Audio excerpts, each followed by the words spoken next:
चींटी और कबूतर। आइए दोस्तों, आज हम कबूतर और चींटी की कहानी देखते हैं।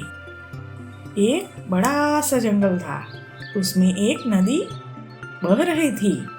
नदी के किनारे एक बड़ा पेड़ था। पेड़ पर कबूतर का घोंसला था, जहाँ कबूतर और उसका परिवार शांति से रहते थे। जंगल के सभी जानवर वहाँ खुशी से रहते थे।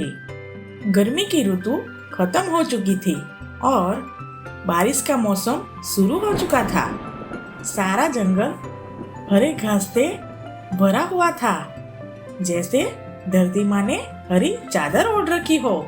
एक बार भारी बारिश हुई और नदी में भारी मात्रा में पानी बहने लगा।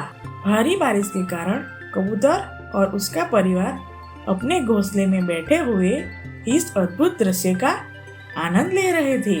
अचानक वहाँ कबूतर को नदी में एक चींटी दिखाई दी। चींटी नदी के पानी में छटपटा रही थी। चींटी ने किनारे तक पहुँचने की बहुत कोशिश की, लेकिन नहीं पहुँच पाई। कबूतर को चींटी पर दया आ गई और उसे लगा कि चींटी को बचाना ही होगा, नहीं तो वो मर जाएगी। कबूतर क्या करे? कबूतर पानी में नहीं जा सकते, इसलिए कबूतर ने एक युक्ति सूझी। उसने पेड़ से एक पत्ता तोड़ा और उसे अपनी चोंच में लेकर चींटी के पास फेंक दिया। चींटी तेजी से पत्ते पर चढ़ गई और कबूतर पत्ते को चोंच में लेकर उड़ गया और किनारे पर छोड़ दिया। अब चींटी ने राहत की सांस ली। चींटी ने कबूतर को धन्यवाद किया और कहा कि अगर तुमने आज मेरी मदद नहीं की होती तो मैं जीवित नहीं होती। कबूतर ने कहा, भगवान ने मुझे एक युक्ति दी और मैंने आपकी मदद की। फिर चींटी चली गई। कुछ दिन बीत गए। जंगल में एक शिकारी आया। वो आज किसी अच्छे शिकार की तलाश में था। कबूतर पेड़ पर बैठा था। शिकारी घूमते घूमते नदी के पास पहुंचा, जहां उसे एक पेड़ पर कबूतर बैठा हुआ दिखाई दिया। शिकारी ने मन में सोचा, आज मैं कबूतर का शिकार करके अपना पेट भरूंगा। वो छिप गया और अपना धनुष बाण निकाल लिया। कबूतर को इस बात का पता ही नहीं था। वो तो शांति से पेड़ पर बैठा हुआ था। वहाँ चींटी भोजन की तलाश में घूम रही थी और उसकी नजर शिकारी पर पड़ी।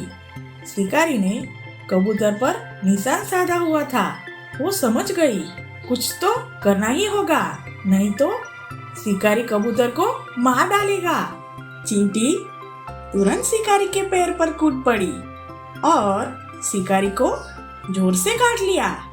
शिकारी का ध्यान भटक गया और निशाना चूक गया। शिकारी, आज मुझे कबूतरों का शिकार करने का सौभाग्य नहीं मिला, इसलिए अब मुझे दूसरे शिकार की तलाश में जाना होगा। खतरा देखकर कबूतर भी उड़ गया। शिकारी निराश हो गया और दूसरे शिकार की तलाश में निकल पड़ा। कबूतर वापस आया। कबूतर ने चींटी को धन्यवाद देते हुए कहा, आज मेरी जान बचाने के लिए मैं आपका आभारी हूँ, ताकि मैं अपने परिवार के साथ अच्छे से रह सकूं। तुमने भी एक बार मेरी जान बचाई थी, इसलिए तुम्हारी मदद करना मेरा कर्तव्य है।